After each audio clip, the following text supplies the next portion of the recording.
Sinyata Modul 1.4 Budaya Positif Iwayan Widyana CGP Angkatan 9 Kabupaten Karangasem membagikan pemahaman dan pengalaman budaya positif kepada rekan guru di SMP Negeri 2 Rendang.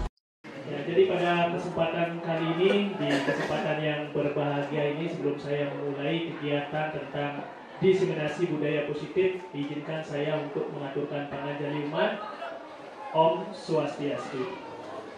Yang terhormat Bapak Kepala Sekolah yang sangat luar biasa yang mendampingi pada kegiatan diseminasi budaya positif, begitu juga Bapak Ibu rekan guru yang sudah ikut berkontribusi dalam kegiatan budaya positif ini, dan tentunya pada kesempatan kali ini saya akan lakukan diseminasi berbagi pengalaman tentang budaya positif dalam rangka kegiatan aksi nyata dari budaya positif. Ini adalah modul 1.4 dari program guru penggerak, tentunya bersama saya sendiri oleh Iwayan Widyana CGP Angkatan 9 Kabupaten Karangasem dan mewakili SMP Negeri 2 Rendang.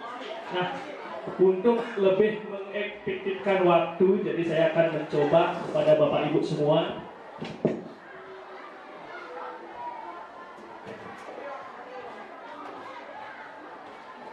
agar lebih semangat nih, agar lebih semangat sebelum memulai pembelajaran tentang budaya positif. Tentu hal ini adalah bukan menggurui, tetapi kita akan berbagi, berkolaborasi bagaimana budaya positif itu bisa kita terapkan, implementasikan dalam kehidupan kita di lingkungan sekolah terutama sekali. Nah, sebelum kita memulai, mari kita akan ice breaking terlebih dahulu. Silakan kita bisa berdiri ya, berdiri.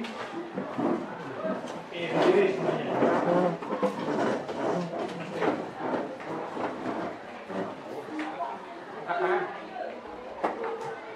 Begini, ice breaking-nya saya akan berikan komando dulu, nanti Bapak Ibu bisa mengecek. Kalau kemarin kan di Prakarsa Perubahan kita sudah ice breaking, kita akan ubah sekarang ice breaking-nya lebih menarik. Misalnya seperti ini. Kalau saya bilang ini ya, kepalkan tangan, semangat. Semangat luar biasa. Semangat luar biasa. Nanti kalau saya tidak memberikan apa-apa, Bapak Ibu yang langsung memperagakan ya. Oke. Semangat luar biasa. Semangat luar biasa. Luar biasa. Semangat luar biasa. Semangat. Oke, udah ya, kita akan coba.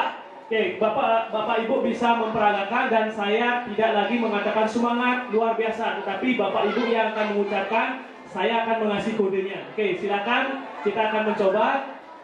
Semangat luar biasa. Luar biasa.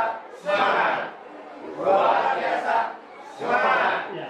Semangat luar biasa. Oke, tepuk tangan ya. Jadi semua udah konsentrasi. Silakan duduk ya. Nanti di sebelum hasil diskusi kita akan ada lagi speaking yang lebih menarik yang saya dapatkan di kegiatan lokal karya. Nah, sebelum kita memulai tadi sudah kita lakukan ice breaking dan sekarang kita akan mencoba tentang budaya positif ini, dan tentunya kita sudah kedatangan dari Bapak Ibu yang pasti sudah menerapkan budaya-budaya positif ini di sekolah. Nah, pertanyaan saya sekarang ini, menurut Bapak Ibu, apa itu budaya positif? Coba sebutkan contohnya. Siapa yang tahu apa itu budaya positif? Silakan Pak Wawan dulu.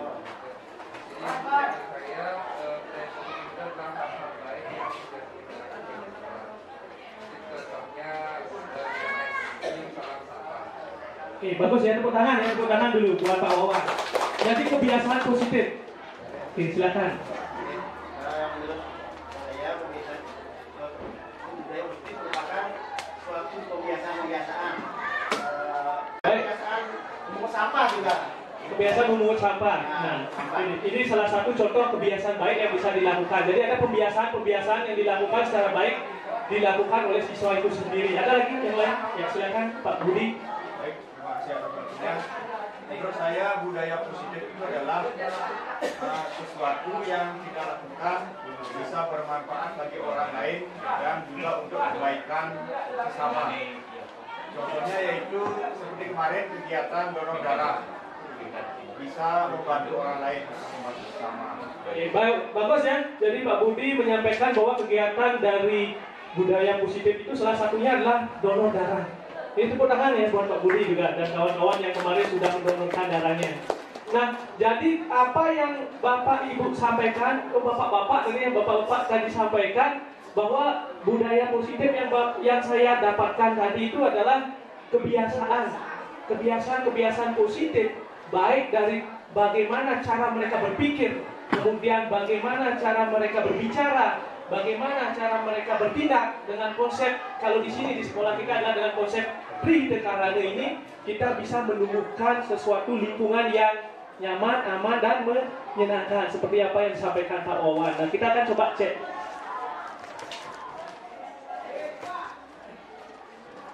Nah, ini budaya positif. Budaya positif adalah sikap, nilai, kepercayaan, dan praktek-praktek yang menciptakan lingkungan yang mendukung dan memotivasi orang untuk berkembang dan berkontribusi secara positif. Jadi, budaya positif itu tidak bisa berdiri sendiri. Sekali menyampaikan tentang contoh budaya positif yang sudah dilakukan kemarin.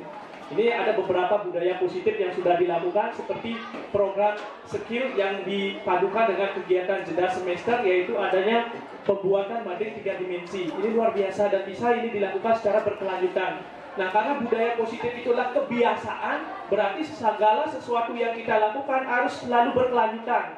Dan salah satu hal yang bisa dilakukan adalah ini program skill ini dengan membuat mading.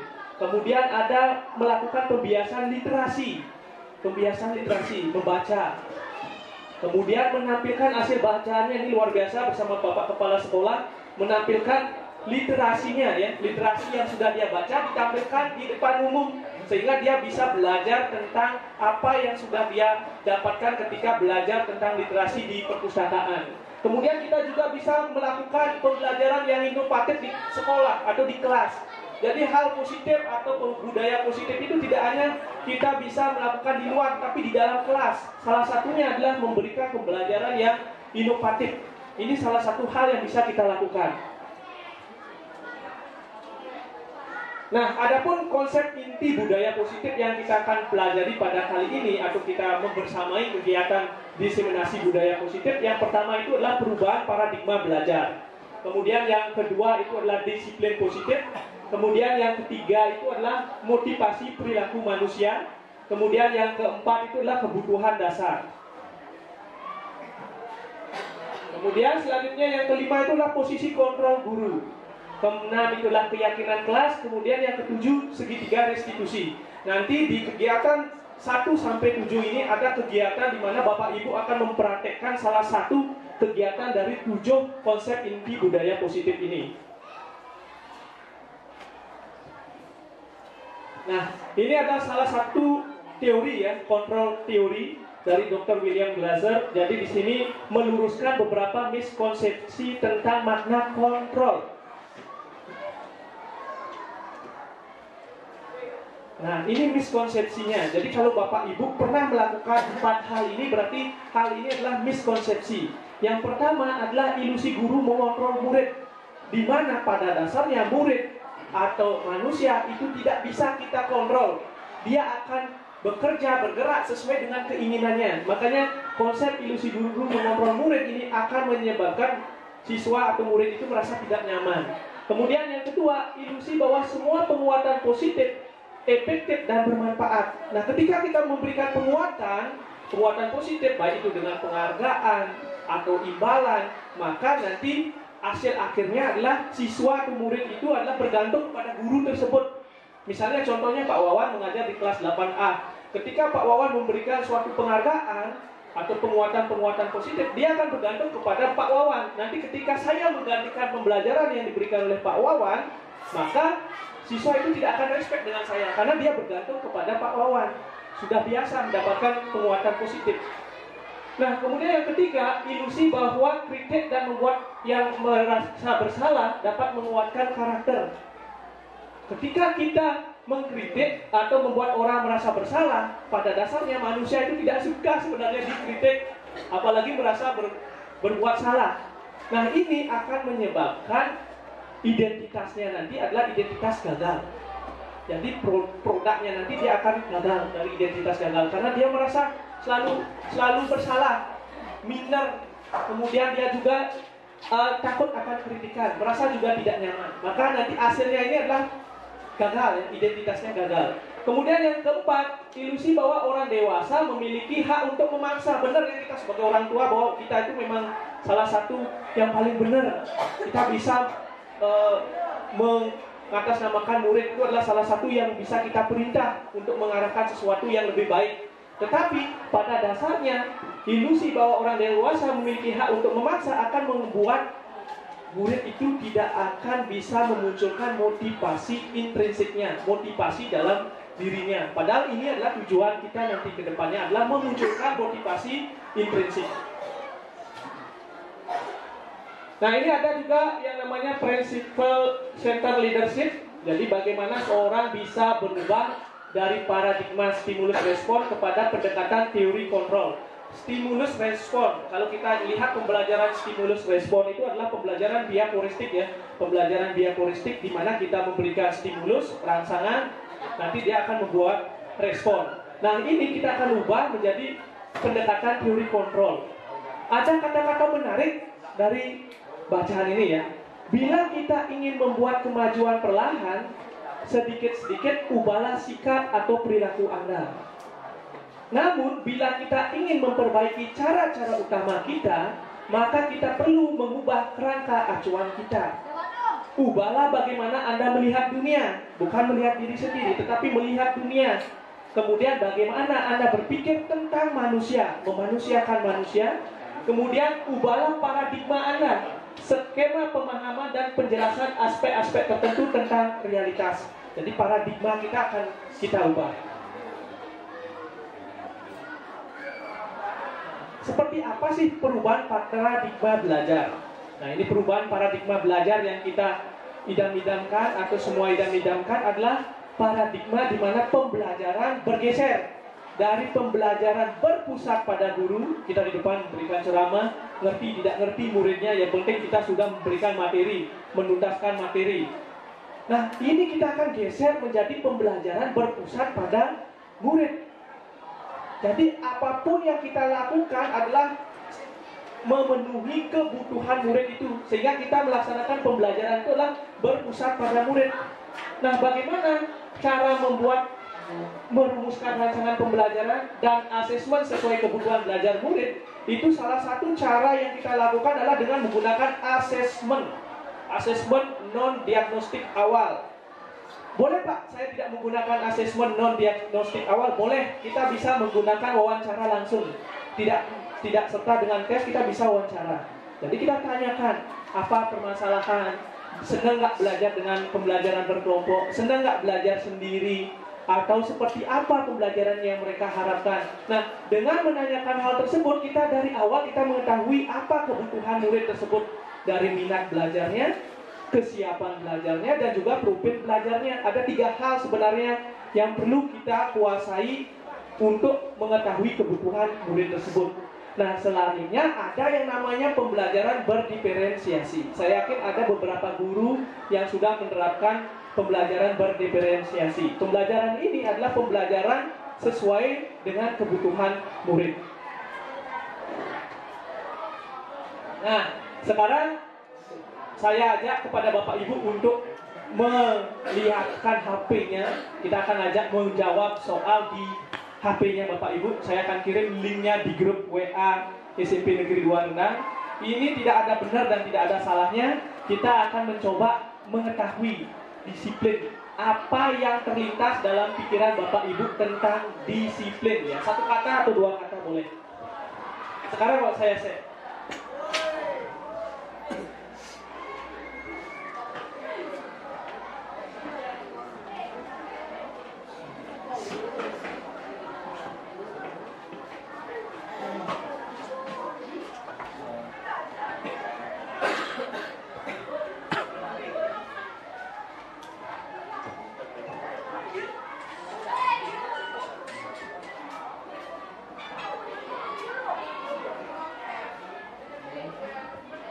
Silakan bisa dijawab.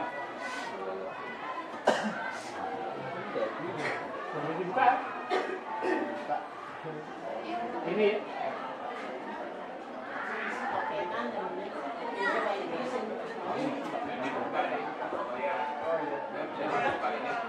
Bisa dibuka? Belum ya? Udah bisa? Udah.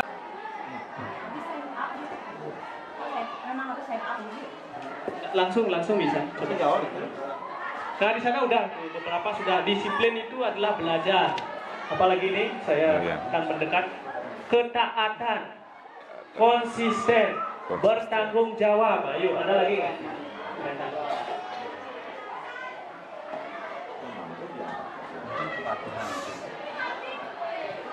Bertanggung jawab lagi. Sikap mengikuti aturan.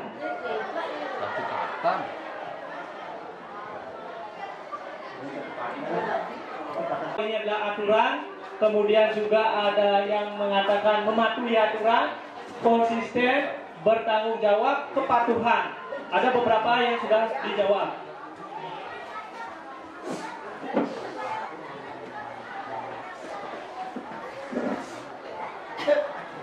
Nah, yang penting dari disiplin itu adalah disiplin positif. Jadi Bapak Ibu sudah menyampaikan bahwa disiplin itu adalah aturan, kepatuhan, bertanggung jawab, kemudian juga ada yang tidak korupsi waktu. Jadi hal-hal tersebut erat kaitannya dengan aturan. Jadi Bapak Ibu memaknai disiplin itu adalah erat kaitannya dengan peraturan. Nah, kalau kita berbicara budaya positif, kita harus berbicara yang namanya disiplin positif. Apa itu disiplin positif? Kita bisa melihat disiplin positif merupakan unsur utama dalam terwujudnya budaya positif yang kita cita-citakan di sekolah. Kemudian disiplin positif lebih ke arah disiplin diri, lebih mengarah ke disiplin diri, yaitu di mana bertanggung jawab terhadap apa yang dilakukannya dan mendasarkan tindakannya pada nilai-nilai kebajikan universal. Disiplin diri akan membawa murid menyadari secara intrinsik pentingnya disiplin itu untuk dirinya sendiri. Nah, bagaimana disiplin yang awalnya kita dalam pikiran kita itu adalah tentang aturan, kita akan mengubah mindset kita bahwa disiplin itu adalah berat kaitannya dengan disiplin diri. Bagaimana menumbuhkan murid itu untuk bertanggung jawab terhadap apa yang mereka lakukan, kemudian dia mendekatkan dengan nilai-nilai yang mereka yakini, sehingga dia timbul motivasi intrinsiknya. Nah, nanti ya tujuannya adalah motivasi intrinsik.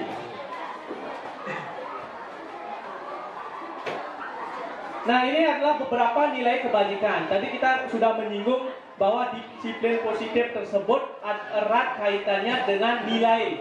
Ya, erat kaitannya dengan nilai-nilai kebajikan. Ada 6 instansi yang mengatakan tentang nilai-nilai dari kebajikan. Yang pertama, tidak asing buat kita, yaitu nilai dari profil pelajar Pancasila. Yang pertama adalah beriman bertakwa kepada Tuhan Yang Maha Esa, kemudian mandiri, bernalar kritis, berkebinekaan global, bergotong royong, kreatif. 6 ini menjadi fondasi dasar kita dalam proses pembelajaran yang dilakukan oleh pemerintah pusat. Selanjutnya ada dari PYP ya, jadi Primary Year Program. Ini ada toleransi, rasa hormat, integritas, mandiri, menghargai, antusias, empati, keingintahuan, kreativitas, kerjasama, percaya diri, kemudian komitmen. Nah, ini adalah nilai kebajikan. Nanti tolong diingat ya Bapak Ibu, karena nanti di praktek kita adalah kita akan membuat keyakinan kelas dan ada hubungannya dengan nilai-nilai dari kebajikan ini. Selanjutnya ada 9 pilar karakter ya, dari IHF. Cinta Tuhan dan segenap ciptaannya, kemandirian dan tanggung jawab, kemudian ada kejujuran, ada diplomatis, hormat dan santun, dermawan, suka menolong dan gotong royong, kemudian percaya diri, suka menabung, ya boleh suka menabung, dan jangan pelit kapan ya, suka menabung tapi jangan pelit. Percaya diri, kreatif dan pekerja keras, kepemimpinan dan keadilan, baik dan rendah hati, toleransi, kedamaian dan kesatuan.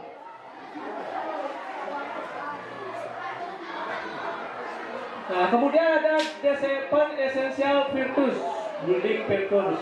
Ya, ini adalah empati, suara hati, kontrol diri, rasa hormat, kebaikan, toleransi, keadilan. Ini nilai-nilai keyakinan yang luar biasa kalau bisa kita tumbuhkan di sekolah. Nah, ini banyak lagi proyek nilai-nilai kebajikan, banyak sekali.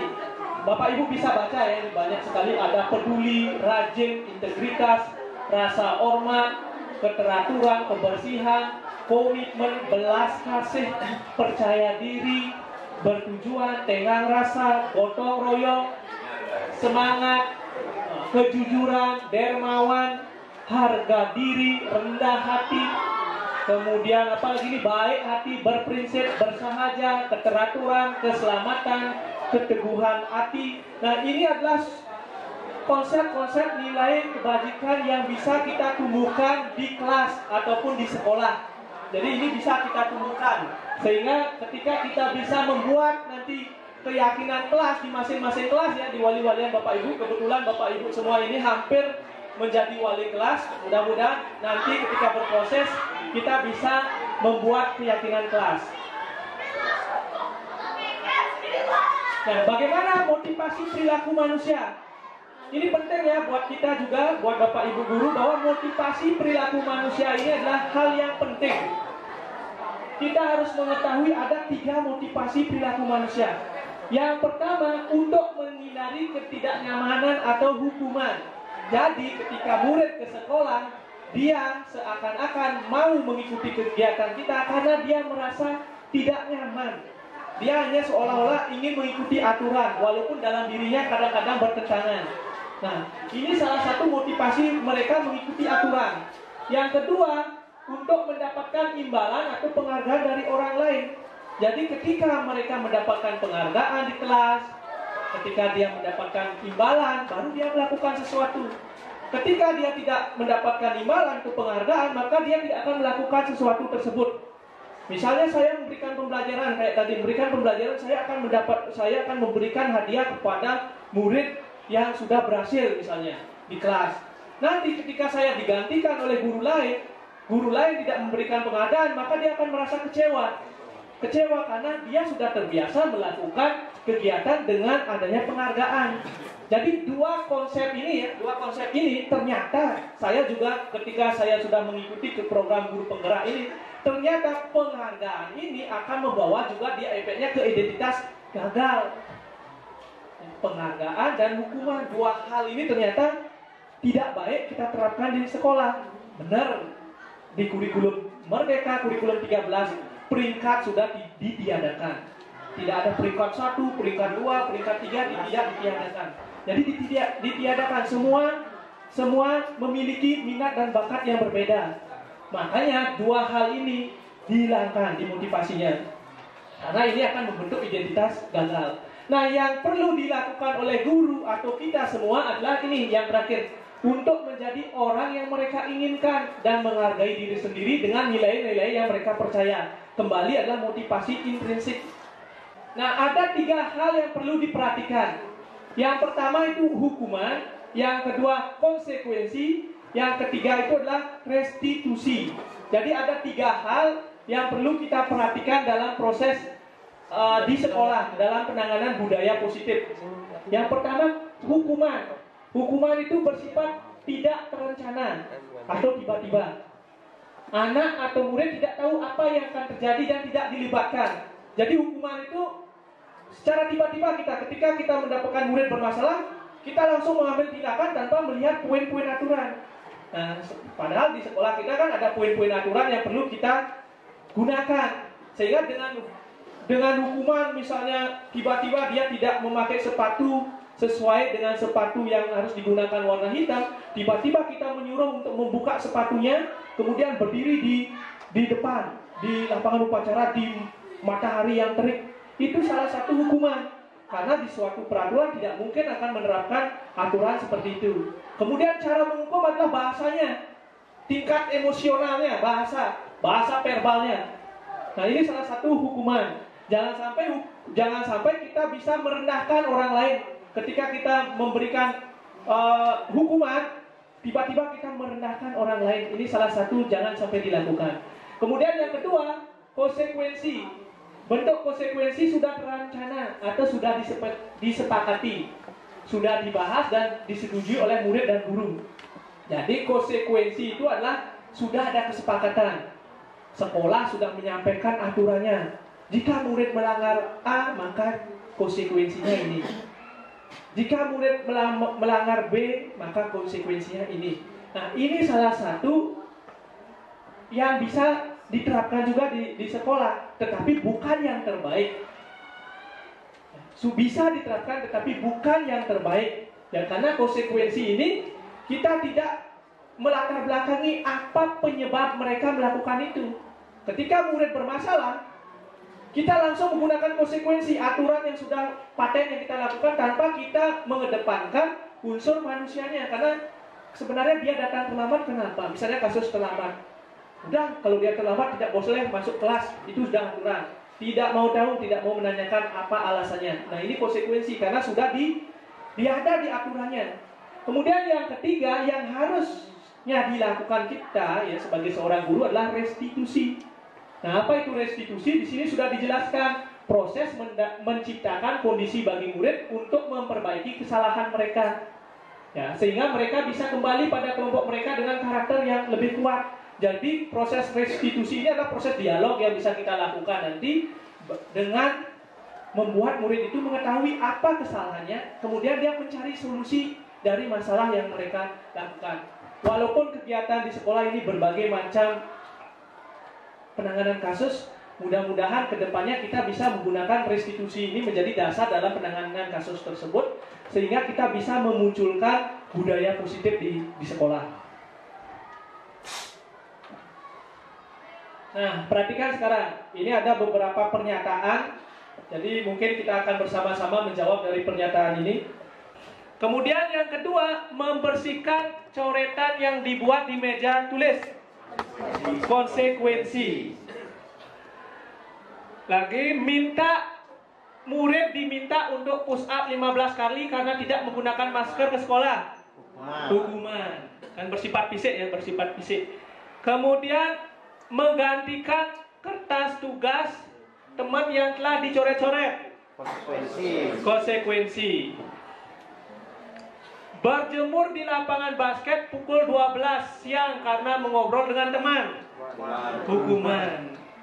Kemudian murid diminta bertelanjang kaki ya, bukan bertelanjang yang lain, bertelanjang kaki sepanjang hari karena tidak menggunakan sepatu warna hitam sesuai peraturan sekolah.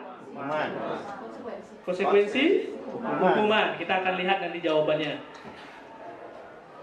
Kemudian berdiri di depan kelas sambil mengangkat kaki satu karena tidak bisa menjawab pertanyaan. Hukuman.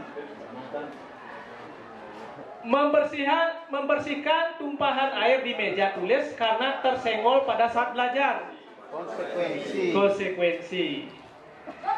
Kehilangan 10 menit jam istirahat untuk mengerjakan tugas karena terlambat datang dan tertinggal pelajaran selama 10 menit. Konsekuensi.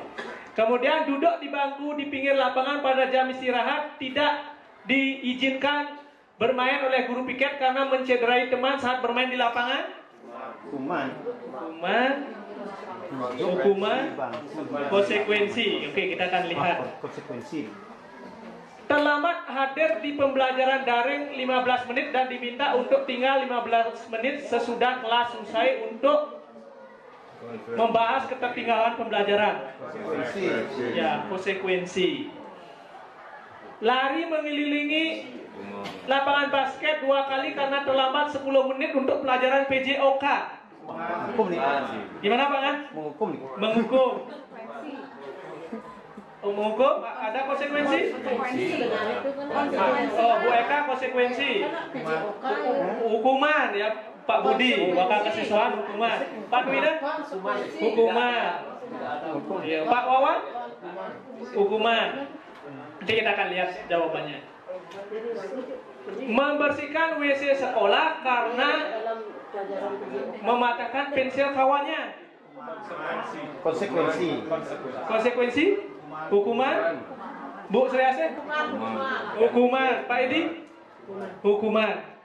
Hukuman. Kita lihat hukuman apa konsekuensi. Nah, ini jawabannya kita akan lihat. Yang pertama itu mencatat 100 kali di dalam buku kalimat itu adalah konsekuensi. Ya. Karena dia tidak bersifat fisik ya. Jadi hukuman itu bersifat fisik dia, bersifat fisik. Kemudian yang lari mengelilingi lapangan basket pasti hukuman. Kemudian murid diminta untuk push up, hukuman. Menggantikan kertas tugas, konsekuensi. Berjemur di lapangan basket, hukuman. Murid diminta bertelanjang kaki, pasti hukuman. Berdiri di depan kelas, jelas hukuman. Akan merendahkan diri orang lain. Kan konsep hukuman itu merendahkan orang lain juga. Kemudian berdiri di depan kelas, udah ya, membersihkan tumpahan air di meja tulis, konsekuensi. Benar ya Bu Baktiari, konsekuensi. Kemudian kehilangan 10 menit jam istirahat juga konsekuensi.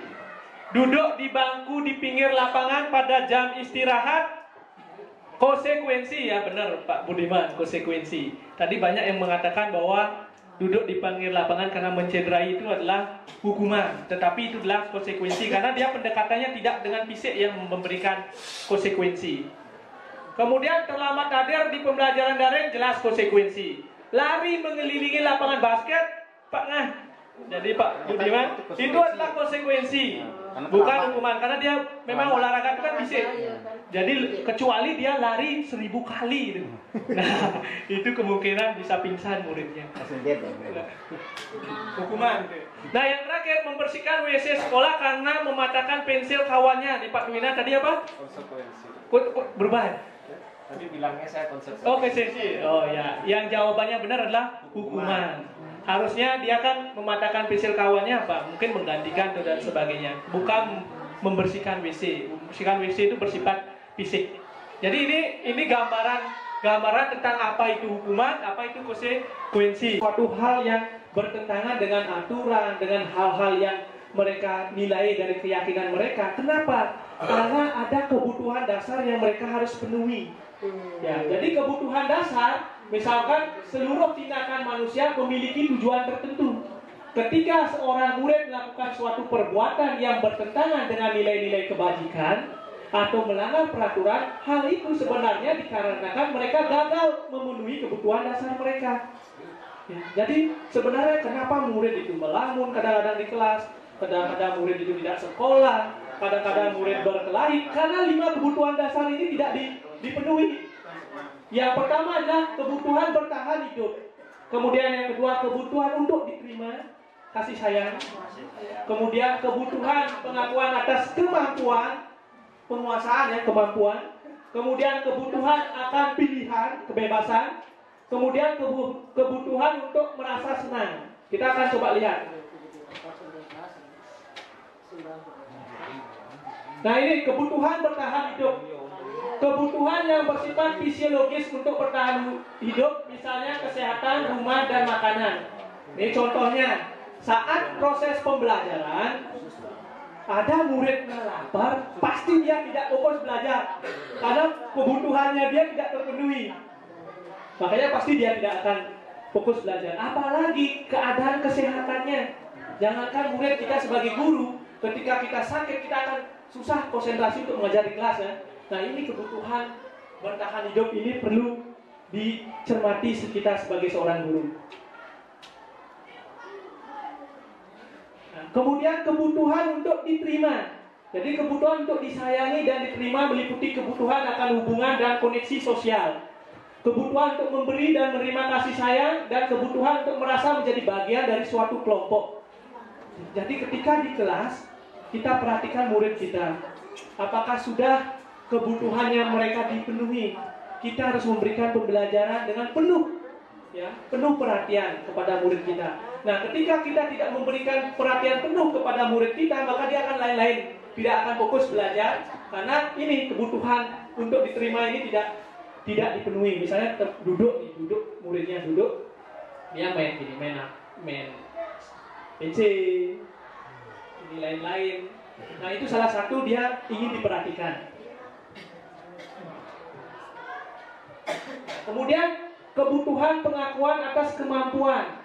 Kebutuhan ini berhubungan dengan kekuatan untuk mencapai sesuatu, menjadi kompeten, menjadi terampil, diakui atau diprestasi dan keterampilan kita, didengarkan dan memiliki rasa harga diri. Biasanya penyimpangan yang dilakukan adalah berkelahi. Yang merasa karena di kelas dia tidak bisa memenuhi ini.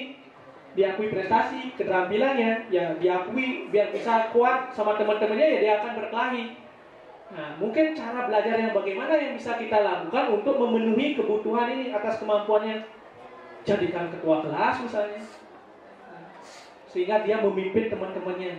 Nah, ini salah satu ya contoh. Ya. Kebutuhan akan pilihan. Kebutuhan akan kemandirian, otonomi, memiliki pilihan dan mampu mengendalikan arah hidup seseorang. Anak-anak dengan kebutuhan kebebasan yang tinggi menginginkan pilihan. Mereka perlu banyak bergerak, suka mencoba-coba, tidak terlalu berpengaruh orang lain, dan senang mencoba hal baru dan menarik. Bebas dia, jadi dia tidak boleh terikat. Nah, apa yang bisa kita lakukan dari 5 kebutuhan dasar yang tadi dijelaskan di kelas?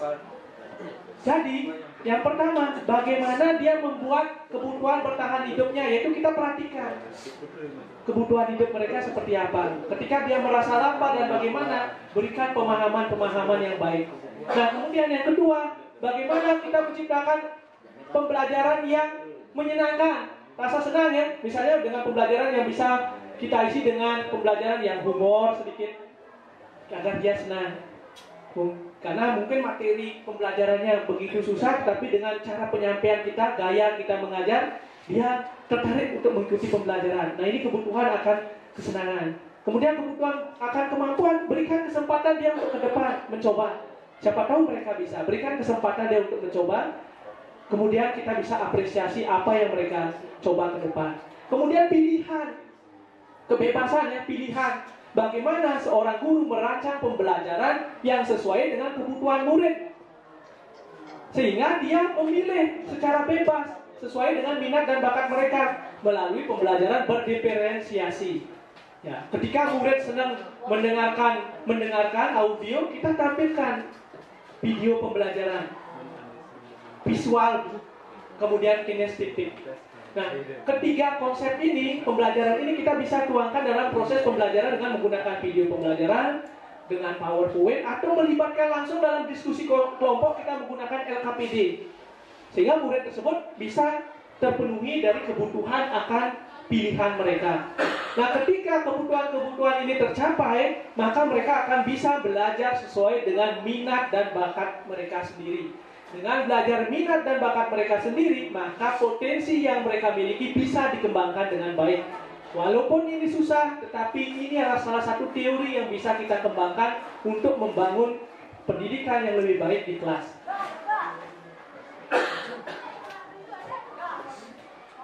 Nah, ini kebutuhan merasa senang ya. Nah, kebutuhan kesenangan, bermain dan tertawa, kita bisa menggunakan model pembelajaran misalnya dengan game. Dengan game, mereka bisa senang belajar dengan rasa humor juga. Nah, selanjutnya adalah posisi kontrol guru. Ada penghukum, ada pembuat merasa bersalah, kemudian ada teman, ada pemantau, ada manajer. Ada 5 posisi kontrol guru. Kira-kira kontrol yang mana kira-kira kita berada? Hati-hati ya menyebut kontrol. Sekali lagi.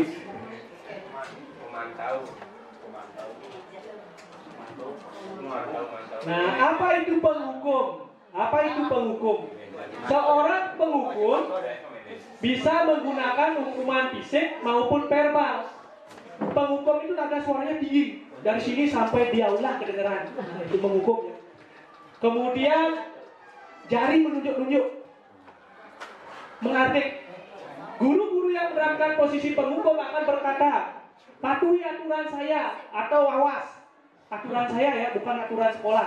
Patuhi aturan saya. Ketika dia misalnya datang terlambat, silakan lari 100 kali. Menggunakan aturan sendiri, bukan aturan yang ada di sekolah. Kamu selalu saja salah. Selalu baru datang, dia datang, kamu selalu saja salah. Itu adalah salah satu hal. Ya. Bahasa tubuh yang formal. Formal bahasanya. Kemudian murid tetap dibuat tidak nyaman. Walaupun konsekuensi sesuai dengan aturan yang disepakati, murid tetap merasa tidak nyaman karena dia tidak bisa melakukan pembelaan terhadap dirinya sendiri. Kenapa datang terlambat? Siapa tahu dia membantu orang tuanya atau bagaimana. Ini yang tidak kita akan tekankan di konsekuensi, karena di posisi pemantau adalah apa yang dia lakukan, apa konsekuensinya yang sudah kita sepakati. Jadi itu posisi pemantau. Kemudian posisi manajer. Nah, posisi di mana guru berbuat sesuatu bersama dengan murid, mempersilahkan murid mempertanggungjawabkan perilakunya, mendukung murid agar dapat menemukan solusi atas permasalahannya sendiri. Seorang manajer akan berkata, apa yang kita yakini? Jadi dia mengaitkan, apa sih keyakinan kelas yang sudah disepakati? Kemudian, apakah kamu meyakininya? Kalau tidak yakin, kenapa? Kalau yakin, kenapa? Jadi, jika kamu meyakininya, apakah kamu bersedia memperbaikinya? Jika kamu memperbaiki ini, hal ini menunjukkan apa tentang dirimu? Apa rencana kamu untuk memperbaiki hal ini? Wah, ini seperti manajer.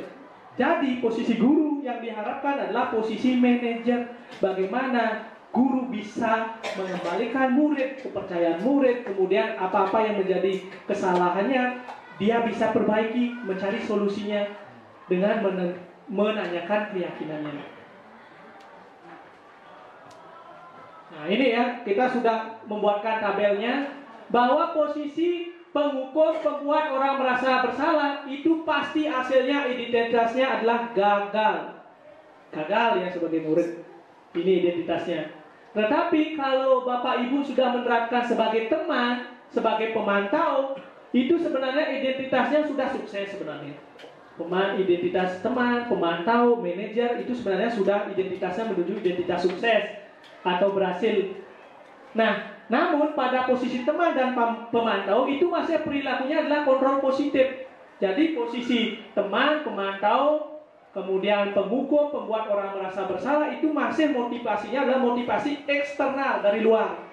Nah, tujuan kita seperti saya sampaikan tadi sebelumnya adalah yang kita lakukan adalah motivasi intrinsik. Dan salah satu hal yang bisa dilakukan adalah dengan menggunakan posisi manajer. Dia akan sendiri mengontrol dirinya sendiri. Jadi dia akan mengontrol dirinya sendiri, menemukan solusi dari permasalahannya. Nah, untuk itu saya harapkan Bapak Ibu bisa nanti ke depannya menjadi posisi manajer. Nah, pertanyaan sekarang. Dari posisi kontrol, ya, saya hati-hati sekali menjawab kontrol. Ya, posisi kontrol tersebut, Bapak Ibu berada pada posisi yang mana saat ini? Saya akan bagikan link lagi. Ada. Biaran aja. Kan biarkan saja, bukan anak kita gitu. Oke, kita akan bagikan link lagi. Posisi mana Bapak Ibu pasrah? Enggak ada. Jadi penghukum. Manajer ya, Pak. Bapak saya manajer sama Dewi ya, tinggal di dalam ruangan saja. Kita kontrol di ruangan. Enggak ada posisi pembiaran. Ada posisi pembiaran ya. Kita akan ada 5 posisi Pak Bang. Jadi 5 posisi sudah saya isi linknya di grup, silakan diisi. 5 posisi Pak Bang. Posisi pembiaran belum ada ya. Ada 5 posisi. Kita akan coba dan Bapak Ibu silakan diisi linknya biar ya, biar kita tahu sejauh ini dari Bapak Ibu guru kita posisinya berada di mana sebenarnya. Wah, semua hebat itu pemantau. Siapa ini pemantau 1 orang? Berapa? 3 orang. Pemantau. Pak Ketot Swabike posisinya apa? Pemantau ya, luar biasa ini pemantau. Kemudian ayo ada juga penghukum. Yuk silakan, masih banyak ini, kita menunggu jawaban dari yang lain. Pilihan lain Pak. Ada pilihan lain. Memang 5 posisi saja Pak Pandi. Ya. Bisa ya, mungkin ada beberapa Bisa yang bisa. dibantu bukan? Wah, ini ada manajer nih, luar biasa nih, ada posisinya manajer. Ya, nanti kita akan tanya ya satu-satu mana posisi manajer. Terus penanganan kasus apa yang sudah pernah dilakukan ya. Ada lagi ya, silakan yang belum silakan diisi. Kita akan jujur ya. Ternyata posisi yang paling banyak adalah posisi pemantau. Jangan-jangan posisi pemantau ini dipilih oleh bapak-bapak semua. Ini salah nih, apa yang dipantau nih? Ini pantau namanya. Dipantau aja. Oke, Oke, cukup ya, kita akan coba tanya dulu yang menjawab posisi penghukum siapa? Coba jujur ya. Oke, silakan. Oke, Pak Tet. Mungkin bisa memberikan tanggapan atau penanganan kasus yang sudah pernah dilakukan dengan posisi penghukum. Jadi karena selama ini adalah melihat situasi karakter siswa, kemudian penanganan dari permasalahan itu masih sering dilakukan dengan cara memberikan hukuman dengan maksud untuk memberikan efek jerah, dan kemudian ada perubahan dari perilaku terlepas dari sebelum mendapatkan pengalaman dari situasi yang sekarang. Demikian, terima kasih. Baik, terima kasih, tepuk tangan buat Pak Petut Budiman. Jadi dengan jujur ya, bahwa posisi yang selama ini dilakukan adalah posisi penghukum. Mudah-mudahan nanti kita akan bergeser step demi step untuk menuju ke manajer. Nah, sudah bagus sekali, dan tentu kita juga tidak bisa menahan emosi ya. Kadang-kadang ini pengendalian diri ketika kita sudah, apalagi jam siang udah mau belajar ke kelas, ternyata muridnya tidak ada di kelas, muridnya ada di kantin. Bila perlu kita belajarnya di kantin saja. Ya. Nah, ini pernah terjadi, kita bisa saja pengendalian diri kita tidak terkontrol. Pada akhirnya kita menggunakan posisi penghukum. Kemudian selanjutnya kita akan menanyakan kepada posisi sebagai teman. Siapa? Ayo, jujur ya, posisi teman. Siapa posisi teman? Bu Baktiari ya, jawab posisi teman. Mana? Saya tidak bisa jawab. Siapa? Oke, ayo, siapa? Posisi teman. Samping. Siapa menjawab posisi teman? Kita bisa lebih mudah untuk mendekatkan diri kepada siswa, terutama siswa yang mungkin di lingkungan belajarnya mungkin ada di lingkungannya ada masalah, mungkin karakternya, nah sehingga bisa tidak ada lebih dekat untuk menyampaikan apa-apa sesuatu tentang pembelajaran. Ya, jadi melakukan pendekatan diri ya. Siswa yang melakukan budaya negatif lah, itu saya hanya sebatas memantau atau melihat, tidak bisa melakukan hal yang lebih. Nah, ini beranjak dari yang dilontarkan tadi sama Pak Ketut Suardike. Yang tadi apa dijawab Pak Ketut? Pemantau. Itu udah ada kebosanan kan dari situasi siswa kita sekarang. Kita udah menjalankan seperti poin atau tata tertib yang udah gini, tapi nggak bisa kita terapkan. Kebanyakan kita ngambil manajer aja. Manajer kan dari dalam ruangan. Ya, dituangkan di dinding kelasnya. Kemudian keyakinan kelas hendaknya tidak terlalu banyak. Ntar Pak Ibu kan membuat ya keyakinan kelas. Kemudian keyakinan kelas sebaiknya sesuatu yang dapat diterapkan di lingkungan tersebut. Semua warga kelas hendaknya ikut berkontribusi dalam pembuatan keyakinan kelas lewat kegiatan curah pendapat. Kemudian bersedia meninjau kembali keyakinan kelas dari waktu ke waktu. Nah, ini prosedur pembuatan keyakinan kelas. Lagi bentar Bapak Ibu akan membuat keyakinan kelas melalui prosedur ini. Yaitu pertama, mempersilahkan murid untuk memberikan pendapatnya, ya, memberikan pendapat tentang peraturan-peraturan yang mereka perlu sepakati. Kemudian yang kedua, mencatat masukannya. Yang ketiga, gantilah kalimat-kalimat dalam bentuk negatif menjadi positif. Kemudian tinjau kembali daftar curah pendapat tersebut. Kemudian buatlah dalam bentuk keyakinan kelas. Tinjau keyakinan kelas. Kemudian keyakinan kelas selanjutnya bisa ditempelkan di dinding kelas. Jangan di dinding rumahnya ya, di dinding kelasnya. Nah, ini dokumentasi yang sudah saya lakukan di kelas. Ini udah saya terapkan. Pertama, dia mencurahkan pendapat, kemudian meninjau curah pendapatnya, kemudian dia membuat keyakinan kelas, kemudian penandatanganan, kemudian siap ditempel di dinding kelas. Jadi ini hal dasar yang sudah saya terapkan di kelas 8A, dan mudah-mudahan lagi bentar Bapak Ibu langsung praktek, Bapak Ibu bisa mengetahui apa yang harus dilakukan. Nah, selanjutnya ada juga penerapan budaya positif yang bisa kita lakukan dengan menggunakan segitiga restitusi. Dalam menjalankan sebagai manajer, guru menggunakan segitiga restitusi dalam menyelesaikan kasus yang terjadi di sekolah. Ya, tidak hanya guru BK saja, Bu Dewi, Bu Baktiari, tetapi guru-guru yang lain sebagai wali kelas bisa menerapkan segitiga restitusi. yaitu suatu proses dialog yang dijalankan oleh guru atau orang tua agar dapat menghasilkan murid yang mandiri dan bertanggung jawab. Benar Bapaknya, dipanggil ke ruangan, diajak berdialog, bukan dipanggil ajak berjemur di lapangan, nanti bajunya kering.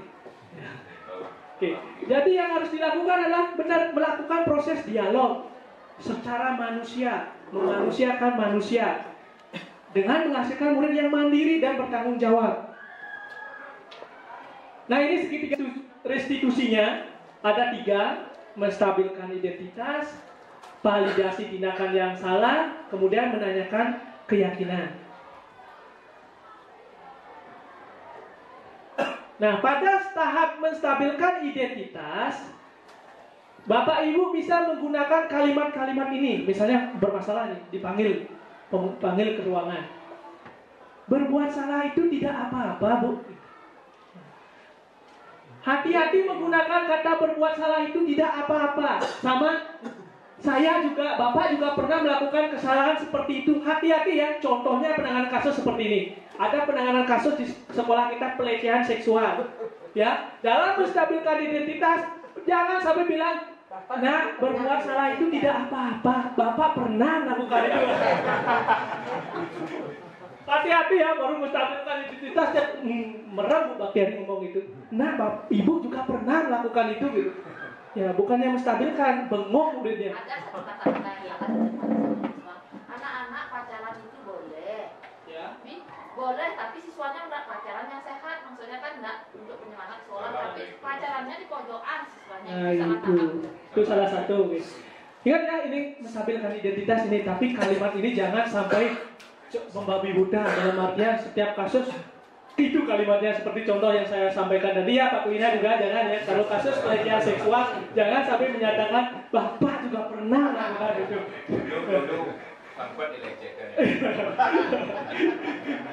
Kamu berhak merasa begitu, kamu berhak melakukan itu, jangan ya, hati-hati ya dengan kasusnya. Nah, apakah kamu sedang menjadi teman yang baik buat dirimu sendiri? Nah, ini salah satu cara menstabilkan identitas. Kemudian memvalidasi tindakan yang salah. Ini kata-katanya. Padahal kamu bisa melakukan yang lebih buruk dari ini ya. Kamu pasti punya alasan mengapa melakukan itu. Tanya ya ketika dia mengalami permasalahan, misalnya datang terlambat. Kenapa? Siapa tahu dia membantu orang tuanya. Atau mungkin melakukan hal yang tidak bisa dia tinggalkan. Ini tanya. Ketika dia bisa membantu orang tua, ya kita bisa mengungkapkan bahwa kamu patut bangga melakukan hal itu. Tetapi tugas kita sebagai murid adalah kita harus belajar ke sekolah. Ini ya, kamu boleh mempertahankan sikap itu, tapi kamu harus menambahkan sikap yang baru.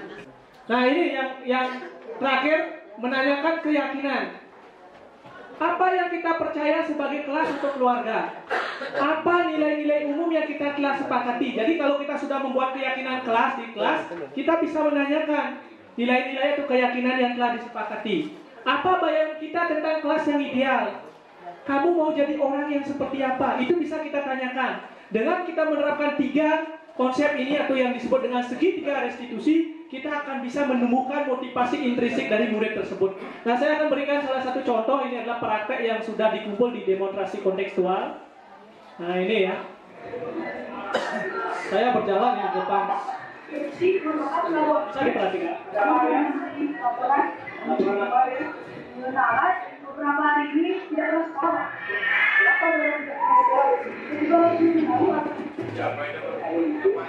Itu saya.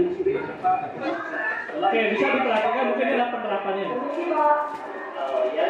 Apa panggil memanggil ke ruangan ya? Udah. Manajer. Bisa Bapak Ibu diperhatikan.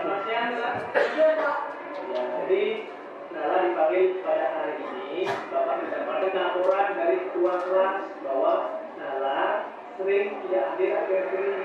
Ya Pak, saya mau kesiangan sehingga saya terlambat ke sekolah dan saya malu Pak sama teman-teman. Oke, salah ya. Jadi kita di sini pasti pernah mendapatkan. Termasuk Bapak juga. Nah, ini menggunakan skenario ya. Baik Pak, saya bersedia menjaganya.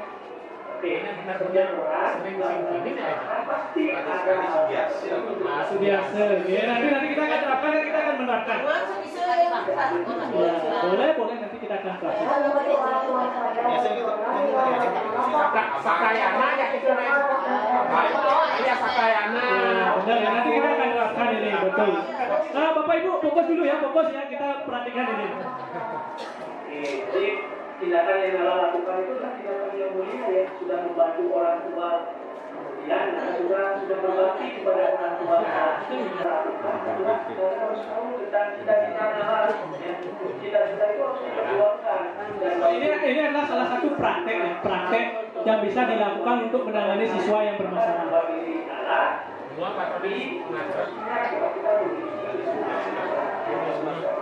Dan salah satunya adalah sekolah adalah tempat yang bisa kita gunakan untuk memperjuangkan saya akan berubah sikap saya agar bisa mencapai cita-cita sekali ya, jadi guru ini adalah salah satu hal yang baik ya untuk mengabdikan kita di dunia pendidikan. Nah, untuk menjadi guru kita harus memiliki keteladanan dan kompetensi yang bisa dibuat oleh anak didik. Seperti menjadi guru di mana negara. Untuk menjadi guru sudah memiliki kualitas. Hai. Nah, itu tepuk satu kali ya. Kalau saya bilang tepuk satu kali gini. Hai, tepuk dua kali gini. Au ya. Kalau di atas enggak, kalau yang di bawah. Kalau tepuk tiga kali gini, tepuk tiga kali gini. Oh no, gitu ya. Oke, udah? Ya, oke kita akan praktekkan. Ya, tepuk satu kali. Hai, tepuk dua kali. Au ya, tepuk tiga kali. Oh no, ya oke, silakan. Ya. Saya mau berikan ya Mas. Kalian nulis, saya beri. Tulis. Saya beri. Oke, ditulis ya. Nanti di depannya yang pertama Bapak Ibu adalah menulis peraturan kelas. Ya, peraturan kelas kira-kira apa saja? Kita pendapat dari murid-muridnya. Kalau di sini Bu, silakan ya. Kelompoknya Pak Komang, Pak Deswardike dan Pak Gerumeniser. Silakan yang pertama dibuatlah peraturan kelas yang disepakati apa? Misalnya contohnya datang tepat waktu. Nanti setelah itu dari mendapatkan minimal 5 ya, minimal 5 peraturan kelas. Boleh lebih? Mempersiapkan lingkungan belajar. Setelah itu baru buat keyakinan kelasnya. Misalnya datang tepat waktu itu apa keyakinan kelasnya? Disiplin. Orang sebagai murid. Dilarang membuat kegaduhan untuk ikutan dalam kelas. Contohnya tadi ya, datang tepat waktu itu peraturan kelas. Nanti keyakinan kelasnya tadi sampaikan disiplin, itu misalnya contohnya. Tidak boleh bolos jam pelajaran. Tidak boleh terlambat. Tidak menghubungi teman.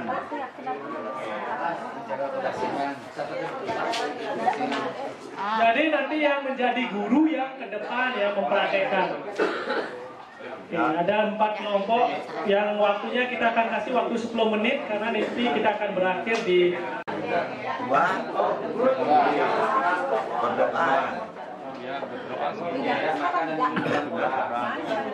berdoa sebelum dan sesudah pelajaran.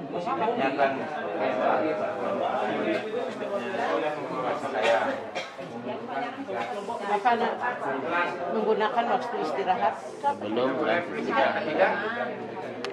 Sebelum dan sesudah.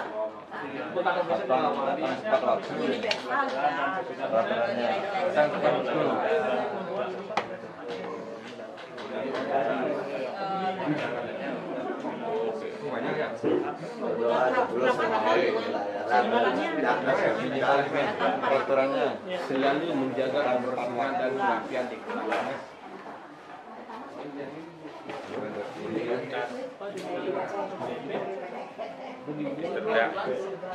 Kerja belum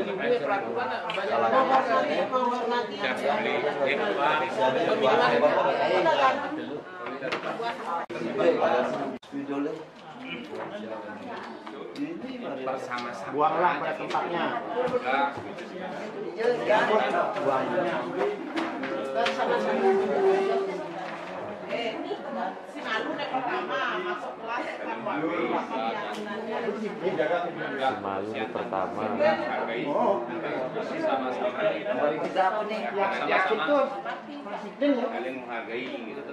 Makan di dalam kelas. Bersama-sama menjaga. Kesempatannya kami dari kelompok, anggap saja dari kelompok 1 akan menyampaikan hasil diskusi kami dari pembuatan peraturan kelas menjadi keyakinan kelas. Jadi yang pertama tadi kami membuat peraturan kelas, ada 5 poin peraturan yang kami buat. Yang pertama itu tidak boleh terlambat masuk kelas. Kemudian yang kedua, tidak membuli teman, tidak mencuri barang milik teman, tidak membuang sampah di kelas, tidak bercanda saat pembelajaran di kelas.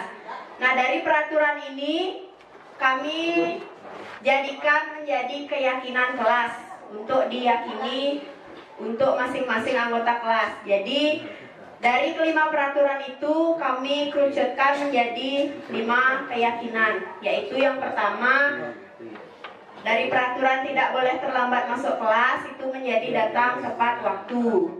Kemudian yang kedua, tidak membuli teman itu menjadi saling menghargai dan menyayangi.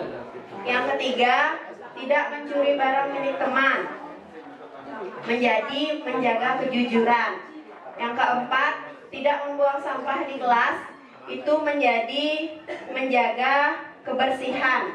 Yang kelima, tidak bercanda saat pembelajaran di kelas itu diyakini menjadi memperhatikan penjelasan guru. Jadi seperti itu hasil keyakinan kelas yang kelompok kami buat. Terima kasih. Ya, tunggu dulu Bu Dewi sama Bu Baktiari. Coba dilihatin dulu yang peraturan kelasnya. Nah, seperti yang tadi kita sepakati, alur dalam pembuatan keyakinan kelas. Nah, ini kalimat yang digunakan ini adalah kalimat negatif. Nah, kalimat negatif ini kita harus ubah dulu menjadi kalimat positif. Nah, contohnya, tidak boleh datang terlambat masuk kelas. Maka kalimat positifnya apa? Oke, datang tepat waktu. Oke, perhatikan dulu Bu Dewi, datang tepat waktu. Kemudian tidak membuli teman. Iya, menghormati teman. Kemudian tidak mencuri barang milik teman, menjaga barang milik teman. Ya, milik teman dijaga, milik sendiri jangan. Tidak membuang sampah di kelas. Ya, membuang sampah pada tempatnya, itu kalimat positifnya. Kemudian yang kelima, tidak bercanda saat pembelajaran di kelas, fokus dalam mengikuti pembelajaran. Nah, itu kalimat positif yang kita dapatkan. Dari kalimat positif itu buat keyakinan kelas. Kalau keyakinan kelas gini Bu Dewi sama Bu Baktiari dan Bapak Ibu semuanya, bahwa kalimat itu bisa diubah menjadi satu kalimat atau nilai-nilai dari kebajikan. Yang pertama kan, datang tepat waktu itu tergolong apa? Ya, jadi keyakinan kelasnya itu adalah disiplin. Itu yang ditulis pertama. Yang kedua, tidak membuli teman. Ya, saling menghargai, menghormati. Itu bahasa keyakinan kelas. Kemudian tidak mencuri barang milik teman. Jujur, kejujuran itu ditulis. Yang nomor 2, nomor 3 udah masuk. Cuma satu aja yang datang tepat waktu. Kemudian tidak membuang sampah di kelas itu adalah peduli, ya, menjaga kebersihan, ya, peduli lingkungan. Udah masuk? Masuk. Ya. Tidak bercanda saat pembelajaran di kelas, disiplin. Ya. Jadi kita bisa menulis 4 nilai keyakinan. Itu yang harusnya dilakukan. Tapi oke. Pertama, masuk kelas tepat waktu. Yang kedua, membersihkan lingkungan belajar. Ketiga, mematuhi tata tertib sekolah atau kelas. 4, mengumpulkan tugas tepat waktu. Dan yang terakhir 5, makan dan minum di tempat yang sudah disesuaikan. Nah, jadi adapun keyakinan kelas yang kami dapat di sini adalah yang pertama, tentang masuk kelas tepat waktu itu masuk ke disiplin. Kemudian membersihkan lingkungan belajar itu masuk ke peduli lingkungan. Kemudian yang ketiga, mematuhi tata tertib sekolah atau kelas, itu adalah taat aturan. Kemudian yang keempat, mengumpulkan tugas tepat waktu itu masuk ke tanggung jawab. Dan terakhir, makan dan minum di tempat yang disesuaikan untuk menjaga kebersihan kelas. Nah, sekian yang bisa kami sampaikan terkait dengan kegiatan kelas. Waktu kami cukupkan. Bagus ya, tepuk tangan buat Pak Wawan ya kan, kelompoknya. Oke, silakan. Ini ya salah satu keyakinan kelas dibuat itu bersifat abstrak ya. Nah, cuma ini ya yang nomor 5 itu mungkin kebersihan gitu aja. Oke, bagus ya, tepuk tangan. Oke, selanjutnya kelompoknya Bu Eka. Atas kesempatan ini saya langsung aja untuk di kelas, peraturan kelas yang saya dapat di sini adalah yang pertama itu datang tepat waktu, yang kedua menjaga kebersihan kelas, dan selanjutnya yang ketiga saling menghargai teman, yang keempat yaitu melaksanakan tugas piket dengan baik, dan yang terakhir yaitu mengikuti pembelajaran dengan baik. Dari peraturan kelas yang saya dapat di sini didapat disimpulkan yang terdapat yaitu keyakinan kelas langsung dari poin nomor 1 yaitu datang tepat waktu. Di sini masuk ke ranah disiplin. Ya. Yang kedua menjaga kebersihan kelas, di sini adalah tanggung jawab dan peduli juga. Karena di sini ada menjaga ya. Yang ketiga itu saling menghargai teman, yaitu bertanggung jawab. Yang ketiga keempat melaksanakan tugas piket dengan baik, yaitu juga masuk tanggung jawab ya. Yang terakhir yaitu kelima mengikuti pembelajaran dengan baik, itu udah tanggung jawab ya. Itu yang saya dapat. Terima kasih. Baik, terima kasih Pak Parse, luar biasa ya, benar ya, seperti ini yang dilakukan oleh wali kelas nanti di kelas, yaitu membuat dulu peraturannya menjadi peraturan dengan kalimat positif, baru kita menggunakan keyakinan kelas ya. Jangan sampai keyakinan kelasnya lebih dari peraturan kelas, karena keyakinan kelas itu bersifatnya lebih universal. Oke, tepuk tangan buat Bu Eka dan Pak Parse, salah satu penggemar TikTok luar biasa ini. Ya, silakan. Baik, terima kasih atas waktunya. Saya mewakili kelompok pendisi mencoba membawa hasil diskusi kami berkaitan dengan peraturan kelas. Yang pertama, peraturan kelas yang dapat kami susun hadir di kelas tepat waktu, karena kami mengharapkan siswa itu selain hadir ke sekolah tepat waktu, kami juga mengharapkan dia hadir di kelas tepat waktu. Yang kedua, berdoa sebelum mengawali pembelajaran dan setelah mengakhiri pembelajaran. Karena dari tadi tidak ada yang menyampaikan siswa itu berdoa, maka kami yang mengawali. Yang ketiga, bersama-sama menjaga kebersihan dan kerapian kelas. Ini yang bersama dengan yang lainnya. Yang keempat, kebiasaan menghormati warga sekolah atau kelas dengan budaya tegur, sapa, dan hormat. Karena selama ini terlihat itu agak berkurang. Yang terakhir nomor 5, belajar dengan semangat dan motivasi tinggi. Nah, mudah-mudahan peraturan ini bisa kita laksanakan nanti. Nah, berkaitan dengan peraturan itu dapat kami simpulkan keyakinan kelasnya. Yang pertama itu disiplin. Nah, hadir di kelas tepat waktu itu disiplin. Yang kedua, berdoa itu berkaitan dengan takwa terhadap Tuhan Yang Maha Esa. Yang ketiga itu bersama-sama menjaga kebersihan kelas, itu gotong royong. Mereka bergotong royong. Yang keempat, bertoleransi. Dan yang kelima, semangat belajar itu integritas. Terima kasih atas kesempatannya. Mudah-mudahan ini membawa angin segar buat sekolah kita. Itu ada tanda panah ke atas. Artinya mudah-mudahan ini bisa menanjak ya. Terima kasih. Baik, terima kasih dari Pak Dr. Suwardike dan Suhudian Pak Komangkusumo. Sudah buat tentang peraturan kelas dan keyakinan kelas. Ini bukan pertanyaan juga, tetapi mengajak dari pihak sekolah sih agar ini bisa diterapkan. Misalnya, bagaimana kita itu berpikir, memiliki sudut pandang anak-anak itu begitu kita awalnya datang, benar yang disampaikan, datang tepat waktu. Yang pertama, dari anak datang sampai pulang, kalau bisa itu dibuatkan peraturan kelasnya dan keyakinan kelasnya masing-masing. Nanti dari datang, terus membersihkan lingkungannya dalam kegiatan piket, terus dia ada tata cara berpakaiannya, begitu masuk kelas dia mengikuti pembelajaran, terus pada saat istirahat cara makannya, buang sampahnya, terus berdoa dulu ya, terus mengakhiri doa juga dan sampai pulang lagi.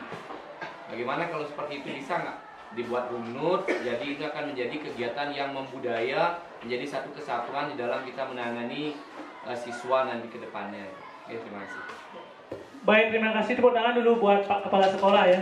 Nah, ini luar biasa. Jadi apa yang tadi kita sudah sepakati, bagaimana kita akan membuat keyakinan kelas, sudah disetujui langsung nih oleh Pak Kepala Sekolah bahwa ini memang harus kita lakukan di masing-masing kelas, sehingga memang program ini menjadi program yang membudaya gitu Pak Mangku ya.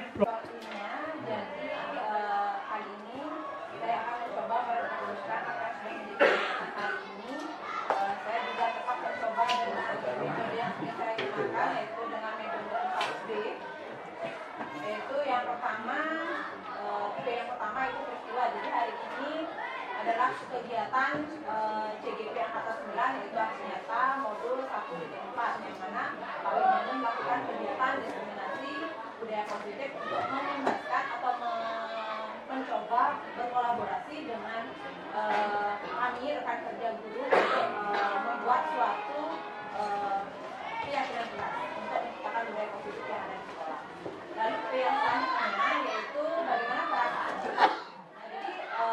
Saya yakin perasaan Bapak dan Ibu yang ada di sini pasti merasa antusias, senang dengan apa yang didapatkan, karena ini merupakan sesuatu yang perlu kita implementasikan untuk kegiatan pembelajaran dan kegiatan yang ada di sekolah, sehingga budaya-budaya positif itu terus bisa berkelanjutan, terutama budaya positif masalah lingkungan ya, karena itu yang menjadi permasalahan yang istilahnya masalah kecil tapi sangat-sangat mengganggu untuk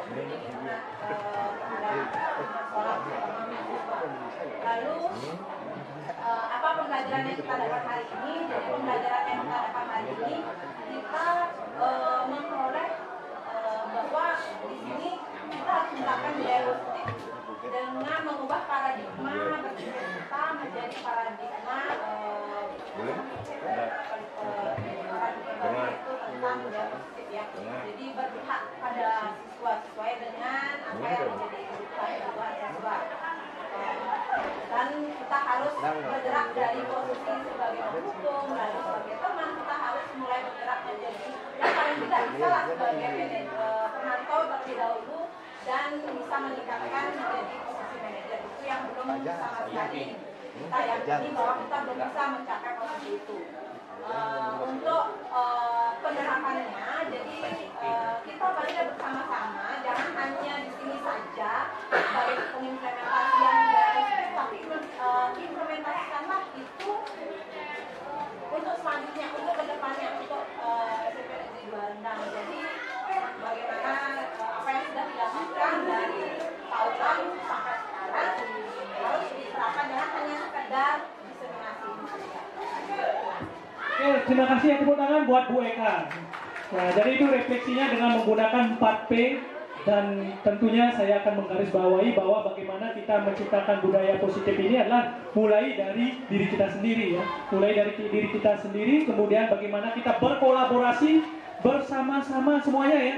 Kita berkolaborasi untuk menciptakan budaya positif ini, dan tujuan akhir dari budaya positif ini adalah menciptakan lingkungan sekolah yang aman, nyaman, dan menyenangkan, dan bagaimana seorang murid bisa belajar sesuai dengan kebutuhan belajarnya. Nah, itu yang perlu kita tekankan, dan ada 3 hal yang bisa dilakukan mulai dari sekarang adalah bagaimana membuat keyakinan kelas di kelasnya masing-masing, kemudian juga melakukan segitiga restitusi dalam penanganan kasus, dan kemudian mengubah paradigma kita dari proses pembelajaran berpusat pada guru, kemudian berubah menjadi proses pembelajaran yang berpusat pada murid dengan meningkatkan proses pembelajaran dengan kreatif dan inovatif. Nah, itu yang bisa saya tekankan dalam kegiatan diseminasi positif ini atau diseminasi budaya positif. Ya, tentu akhir kata saya ucapkan terima kasih kepada Bapak Ibu semua yang sudah membersamai kita dari pukul 10:30 sampai jam 11:30 kurang. Jadi terima kasih banyak atas partisipasinya. Semoga dari sekarang kita mulai berpikir untuk melakukan hal baik. Ya, kalau pasti ya, ini adalah satu hal yang saya tekankan di akhir. Kalau kita sudah punya pilihan untuk melakukan hal yang baik, kenapa kita memilih sesuatu yang tidak baik? Ya, sekali lagi, ketika kita memiliki pilihan untuk melakukan hal baik, kita tidak usah memilih lagi sesuatu hal yang tidak baik. Ya, itu saja. Terima kasih. Kita ucapkan Parama Santi.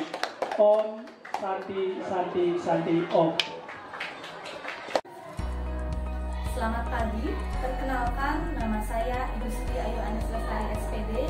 Saya selaku salah satu wali kelas di lingkungan SMP Negeri 26. Nah, dalam kesempatan ini saya akan memberikan testimoni terhadap kegiatan diseminasi atau pengembasan budaya positif yang dilakukan oleh Bapak Widyana selaku guru penggerak. Menurut saya, kegiatan diseminasi atau pengembasan budaya positif yang telah dilakukan oleh Pak Widyana sangat bermanfaat bagi kami, khususnya guru-guru SMP Negeri 26. Karena pengembasan tersebut memberikan inspirasi bagi kami bagaimana untuk menerapkan budaya positif itu, dimulai dari hal yang kecil, yaitu melalui keyakinan kelas yang telah dipaparkan kemarin. Kemudian yang kedua, dalam pengembasan tersebut Bapak Widyana juga telah memberikan kami gambaran bagaimana agar kita bisa menjadi manajer dalam sekolah, bukan hanya sebagai penghukum, pemantau, dan lain sebagainya. Kemudian yang ketiga, dalam pengembasan tersebut Pak Widyana juga menjelaskan kepada kami tentang segitiga restitusi yang memang belum pernah kami dapat sebelumnya, sehingga hal tersebut sangat menginspirasi kami. Nah, dalam segitiga restitusi tersebut dijelaskan bagaimana seorang anak yang mempunyai masalah dan kasus bisa menemukan solusinya sendiri atas kasus yang mereka alami. Nah, itu sangat hal yang baru bagi kami. Untuk itu, harapan kami ke depannya, jadi semua elemen sekolah ikut bersatu padu mengembangkan apa yang sudah diberikan, sehingga tidak hanya untuk tagihan tugas dalam guru penggerak, tetapi bisa dilakukan secara berkelanjutan dan berkesinambungan demi sekolah SMP Negeri 2 Rendang yang lebih baik lagi. Terima kasih. Om Swastiastu. Perkenalkan, nama saya Iwayan Kagerawan. Saya guru bahasa Inggris dari SMP Negeri 2 Rendang. Mengenai diseminasi yang sudah disediakan oleh Iwayan Widyana selaku VDP Angkatan 9 Kabupaten Karangasem, menurut saya sangat bagus sekali ya, di mana beliau sudah menyampaikan apa itu budaya positif, kemudian bagaimana itu keyakinan kelas dan hal-hal yang sudah dipaparkan pada saat diseminasi. Dan itu juga membantu saya sebagai wali kelas dalam memberikan membuat keyakinan kelas untuk walian saya. Ya, jadi banyak hal positif yang saya dapat dari diseminasi yang sudah diberikan oleh Iwayan Widyana. Nah, sekian yang saya katakan. Om Santi. Penerapan pemahaman pada murid melalui pembuatan keyakinan kelas.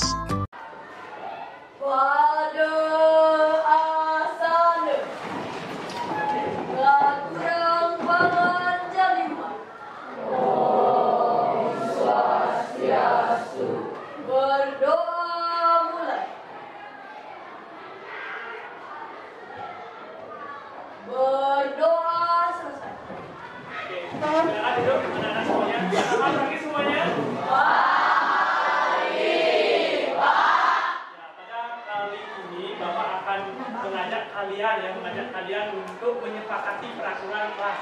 Jadi peraturan kelas ini sangat penting untuk kita sepakati sebelum kita mengikuti pembelajaran selanjutnya.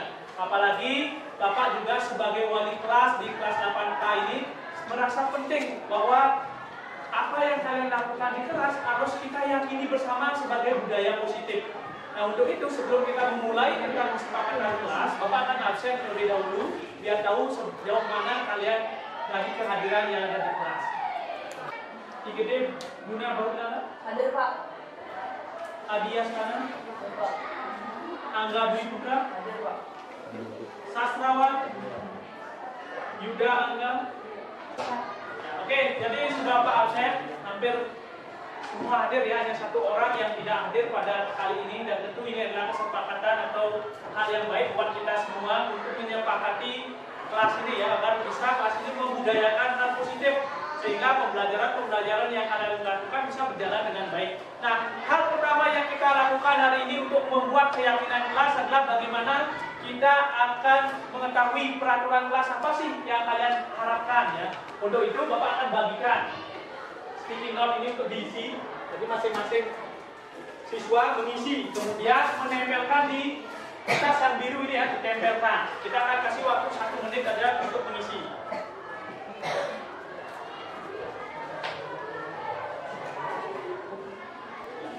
Ya diisi ya, di sini ditulis.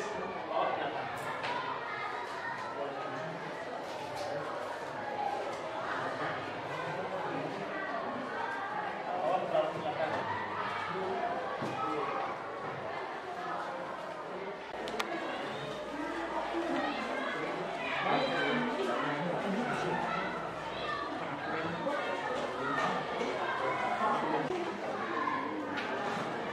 Oke, silakan diisi. Kita akan kasih waktu 1 menit untuk mengisi dengan peraturan kelas yang kalian harapkan.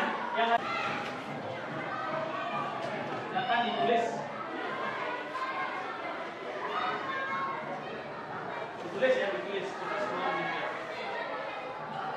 Terus semua. Ini adalah kesepakatan kelas yang kalian sepakati bersama. Kemudian ketika sudah disepakati, kalian harus sebenarnya sudah membuat keyakinan kelas ini menjadi budaya positif ya.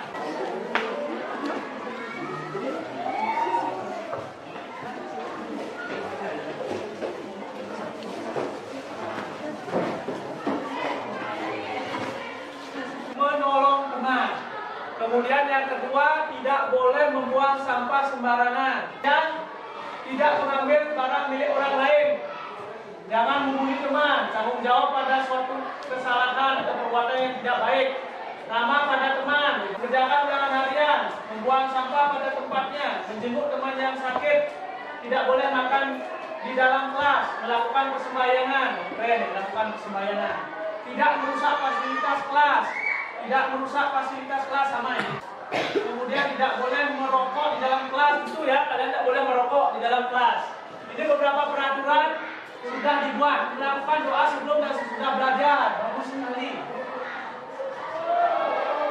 Tidak mengejek nama orang tua, tidak boleh memakai topi di dalam kelas, dilarang bully, membuang sampah pada tempatnya, tidak boleh telat ke sekolah. Nah sekarang kalimat-kalimat atau pernyataan yang kalian buat di sini, ini kan udah kalian buat nih, ada kalimat-kalimat yang negatif.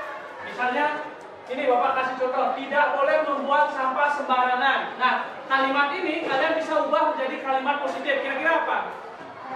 Membuang sampah pada tempatnya. Ya, membuang sampah pada tempatnya. Itu ya, kita akan ubah. Jadi kalimat negatif itu kita ubah menjadi kalimat positif untuk membuat peraturan kelas. Kemudian kita cari lagi ya kalimatnya. Nah ini, tidak memotong pendapat teman. Tidak memotong ya. Menghargai pendapat orang lain. Ya, menghargai pendapat orang lain. Tidak boleh terlambat ke sekolah. Ya, datang ke sekolah tepat waktu. Nah, datang ke sekolah tepat waktu. Dari satu ini, tidak boleh mencontek. Apa kira-kira? Tidak boleh mencontek di kelas. Tidak boleh mencontek. Ya. Mengerjakan teks dengan mandiri. Ya, mengerjakan teks atau ulangan secara mandiri. Tidak boleh membuli teman. Nah, apa tidak boleh membuli teman? Menghargai teman.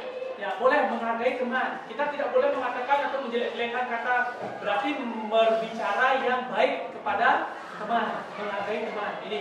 Nah, setelah kalian membuat kalimat-kalimat pernyataan yang negatif menjadi kalimat positif, maka barulah kita akan membentuk yang namanya keyakinan kelas. Nah, menolong teman. Bapak mengingatkan kembali yang nilai-nilai yang perlu kita ketahui. Apa saja kira-kira nilai-nilai kelas yang mungkin kita bisa gunakan sebagai kesepakatan kelas? Apa kira-kira? Jujur. Peduli. Apa? Jujur. Jujur. Bertanggung jawab. Bertanggung jawab. Ya. Tangguh dalam iman. bertakwa. Benar-benar ya. Jadi kita akan cek, coba kira-kira dari pernyataan yang kalian buat ini, kira-kira masuk ke atau tergolong apa ya? Misalnya contohnya, menolong teman, membuang sampah pada tempatnya. Kira-kira nilai yang terkandung dalam kalimat tersebut apa kira-kira? Apa? Oke, yang satu kita sudah dapatkan keyakinan kelasnya itu adalah peduli. Jadi tidak membuang sampah, menolong teman, itu adalah sikap yang peduli. Kita cari lagi kalimat-kalimatnya yang mirip ya. Menjaga perasaan teman, itu udah peduli juga. Nah sekarang tidak boleh menjelek-jelekan teman, tidak boleh membuli. Jadi kan kalimatnya menghargai orang lain. Kira-kira ini termasuk dalam apa? Tergolong apa kira-kira? Keyakinan kelas yang mana misalnya saling menghargai atau saling menghormati. Oke, yang kedua yaitu saling menghormati. Menjawab soal, tidak boleh mencontek. Menjawab soal secara mandiri. Nah, itu tergolong apa? Jujur. Ya, kita akan tulis jujur, kejujuran.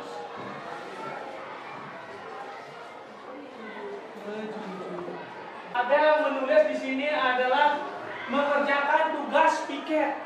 Nah, mengerjakan tugas piket, kemudian mengerjakan ulangan harian. Itu kira-kira tergolong apa kira-kira? Bertanggung jawab. Oke, bertanggung jawab. Udah dikasih piket, kita udah masing-masing punya tugas, ya kita harus bertanggung jawab.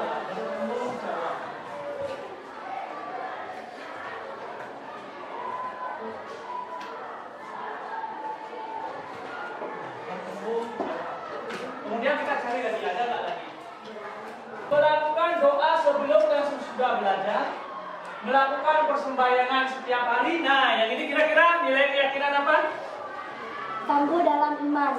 Tangguh dalam beriman. Gimana, setuju? Setuju. Ya. Beriman. Yang kelima adalah beriman dan bertakwa. Ada lagi, kita akan cari lagi kira-kira ada nggak? Tidak boleh merokok, kemudian memakai pakaian yang rapi di sekolah, tidak terlambat datang ke sekolah. Kira-kira itu tergolong apa? Disiplin. Oke, disiplin. Kita sudah membentuk namanya keyakinan kelas. Yang pertama itu adalah peduli, kemudian yang kedua adalah saling menghormati atau saling menghargai, bisa saja. Kemudian yang ketiga jujur. Kejujuran. Yang keempat bertanggung jawab. Yang kelima beriman dan bertakwa. Ya, yang tidak kalah penting yang terakhir disiplin. Oke, jadi ini yang perlu kalian ingat. Apa yang harus saya lakukan di kelas? Jadi ada 6 hal yang sudah kita sepakati hari ini. Dan ingat, nanti kita akan tempel, kemudian kita akan kemas dengan baik, kita akan tempel di belakang atau mungkin di depan terkait dengan keyakinan kelas yang sudah kalian sepakati. Nah, peduli, saling mengerti, kejujuran, bertanggung jawab, beriman dan bertakwa, disiplin, itu harus kalian lakukan. Karena ini adalah salah satu kesepakatan. Kalian saling mengingatkan antara satu dan yang lainnya. Jangan sampai kalian ketika teman kalian melakukan kesalahan, kalian tidak mengingatkan keyakinan kelas ini. Ketika teman kalian melakukan kesalahan, kalian ingatkan dengan keyakinan yang kita sudah sepakati. Nah, untuk mempertegas keyakinan kelas ini, lagi bentar, kalian akan menandatangani persetujuan dari keyakinan kelas yang sudah dibuat. Nah, lagi bentar kita akan menandatangani. Nah,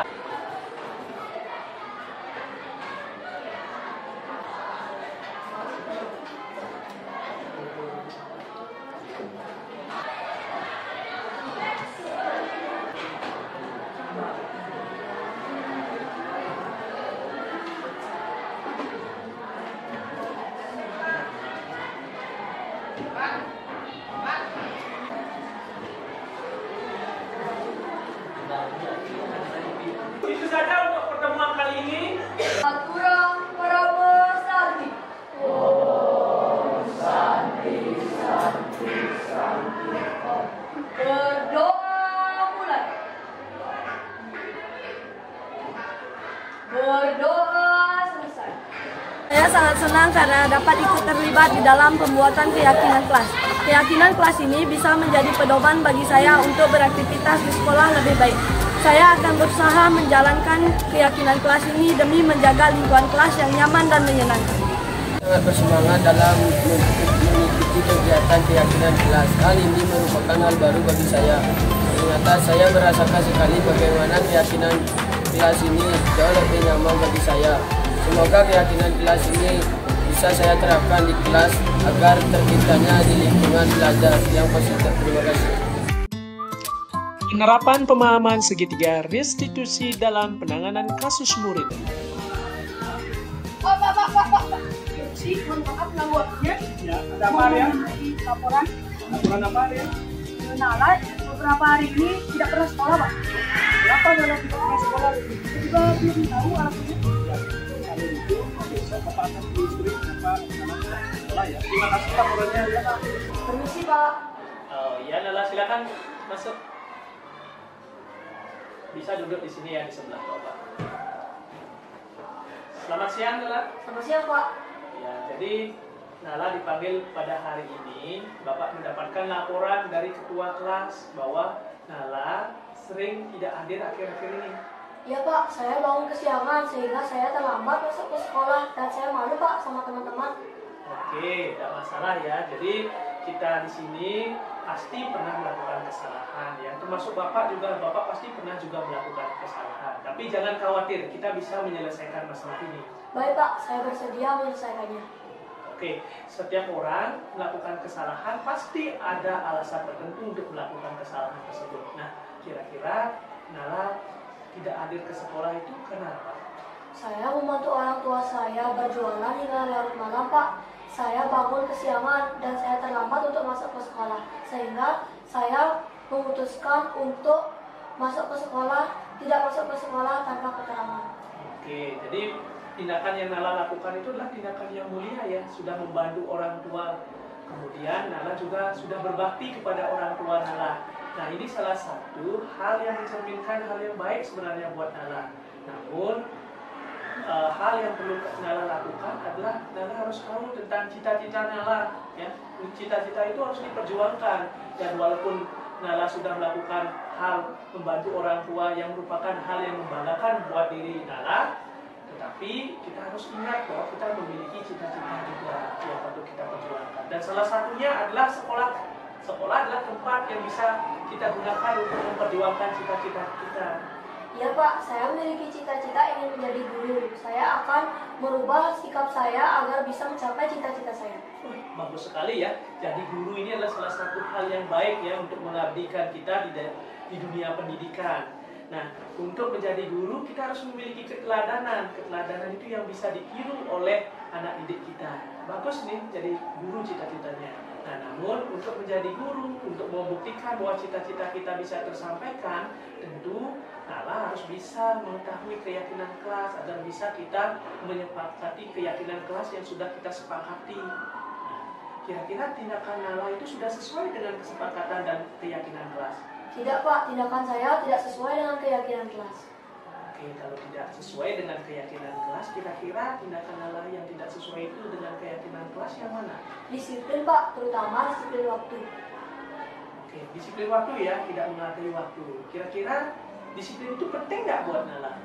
Disiplin itu menurut saya penting Pak, agar kita bisa melakukan suatu hal lebih baik lagi, seperti rajin datang ke sekolah, tidak terlambat ke sekolah, dan agar bisa lebih menghargai waktu.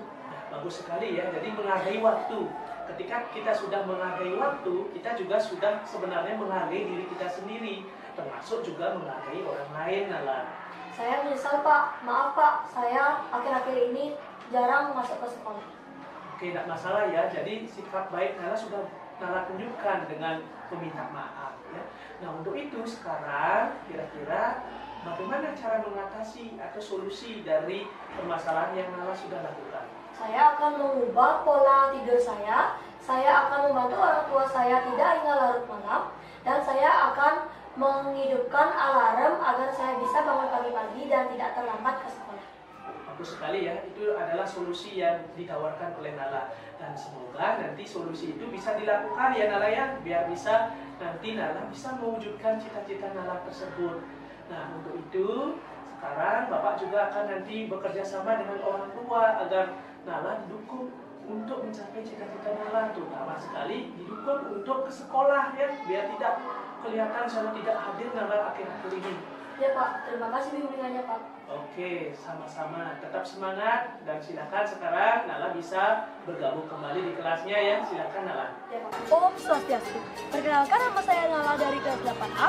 Saya menjadi lebih lega ketika saya sudah mendapatkan bimbingan cara mengatasi permasalahan dari Pak Winyane. Terima kasih Pak. Om Swastiastu. Halo, perkenalkan nama saya Nimadi Widyasuti dari kelas 8A. Jadi setelah mendapatkan bimbingan dari Pak Wid, saya merasa lebih lega. Jadi kali ini saya akan lebih fokus dalam mengikuti pembelajaran dan tertib saat mengikuti pembelajaran. Karena saya tahu sekolah adalah tempat untuk meraih cita-cita saya. Terima kasih. Adapun refleksi yang saya gunakan dengan menggunakan model 4P. Yang pertama, peristiwa. Pada tanggal 13 Oktober 2023 dilaksanakan kegiatan penanganan kasus melalui segitiga restitusi. Pada tanggal 23 Oktober 2023 dilaksanakan kegiatan pembuatan keyakinan kelas di kelas 8A. Pada tanggal 24 Oktober 2023 dilaksanakan berbagi pemahaman budaya positif kepada rekan guru SMP Negeri 2 Redang. Yang kedua, perasaan. Kegiatan dalam mengimplementasikan budaya positif begitu menantang buat saya. Perasaan saya tentu menyenangkan karena bisa berbagi dengan rekan sejawat terkait hal baik ini. Kegiatan pembuatan keyakinan kelas dan segitiga restitusi membuat saya lega bisa meyakinkan murid untuk selalu berbuat sesuai dengan keyakinan mereka. Ketiga, pembelajaran. Pembelajaran yang saya dapatkan yaitu budaya positif harus dibangun atas asas kebersamaan. Untuk itu, salah satunya adalah berbagi dan berkolaborasi dengan rekan guru terkait budaya positif itu. Memberikan penanganan murid melalui segitiga restitusi sehingga murid bisa bertanggung jawab dan mandiri. Keyakinan kelas akan memberikan kesempatan murid untuk menyepakati apa yang mereka perlu lakukan demi lingkungan belajar yang nyaman, aman, dan menyenangkan. Keempat, penerapan. 1. Penanganan murid melalui segitiga restitusi secara berkelanjutan. 2. Mengecek keyakinan kelas dari waktu ke waktu. 3. Mengupayakan kolaborasi bersama rekan sejawat dalam menciptakan budaya positif. Rencana perbaikan untuk implementasi ke depan. Melakukan refleksi terhadap implementasi budaya positif yang dilakukan. Meningkatkan kolaborasi dengan rekan sejawat dalam menciptakan budaya positif. Meningkatkan pemahaman lebih lanjut dengan mengikuti pelatihan secara mandiri terkait budaya positif, terus melakukan praktek-praktek seperti membuat keyakinan kelas, penanganan kasus dengan segitiga restitusi, dan memperbaiki diri sebagai pribadi yang bisa dicontoh oleh murid, mengecek kebermanfaatan dari hasil diseminasi dengan melihat di lapangan sejauh mana diterapkan oleh guru di kelas. Demikianlah aksi nyata modul 1.4 tentang budaya positif. Terima kasih, salam guru penggerak, tergerak, bergerak, dan menggerakkan.